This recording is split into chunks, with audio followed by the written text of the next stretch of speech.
weewaawo ebibi bisiŋŋana.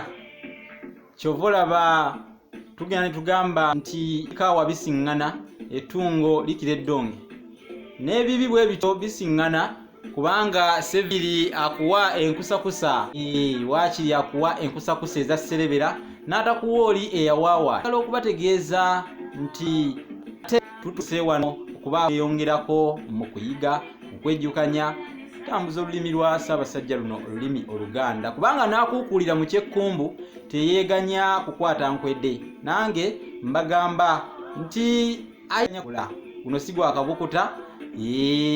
Naawe kalira owulirize bino kubanga teyagwa makerenda ng'obugenyi bwali bwa kibanduko. Bwe buba bwa kibanduko olwo munnange gwe ojja kutuuka mu lwatika okufaananako olw'endeku eŋŋunda. Nze Munnabusiro nga liri bwe twali tusoma ku Mmeremeenya, ne ndeka nga mbagambye nti kiki ekyafuula Mmeremeenya omumegganyi ow'enkizo mu bamegganyi abalala, era kiki ekyalinga emabega we kuba nti yamegganga nga tebamumegga ne batuuka n'okumuyita zibukuyimbwa.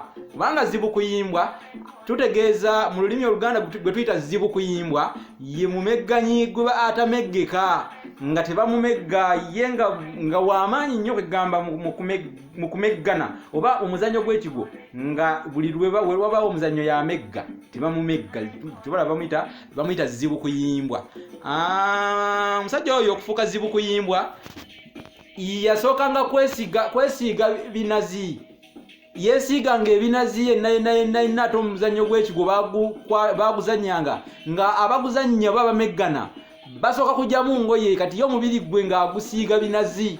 Ogenda okumukwata bw'oti nga Mmeremeenya aseerera, Mmeremeenya nga takwatika nga tosobola kumumegga. Kale ne bw'oba ofa, kale yali muzibu ate nga ye bwakukwatako kuba yali musajja w'amaanyi ddala mu biro biri ebyedda. We waava ekya Mmeremeenya waliwo omuweereza ku leediyo ya Ssaabasajja Kyabasa yekozesanga ekigambo ekyo naye sijja kumwogera, ng'agamba mbu ayogerera mupiira nga ayogerera mupiira naye ng'agamba nti ono akutte ekya Mmeremeenya kansiibulire wano n'afuna emizizima. Mbaagadde.